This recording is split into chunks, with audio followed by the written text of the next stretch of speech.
Dalam rangka mendukung promosi pariwisata di kawasan Danau Toba, seorang pemuda Batak asal Porosea mengenalkan ulos Batak jenis mangiring ke 7 daerah di 6 provinsi. Puncaknya, pemuda tersebut mengibarkan ulos mangiring di puncak Gunung Rinjani, Provinsi Nusa Tenggara Barat pada 2 September lalu.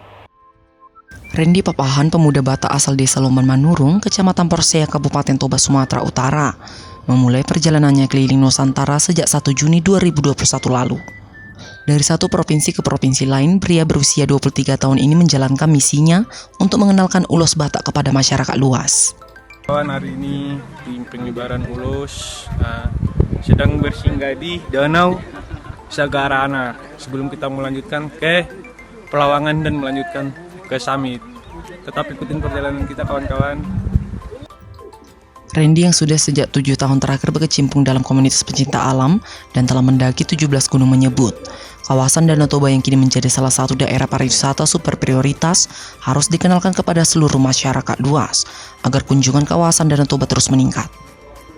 Ora, selamat pagi kawan-kawan.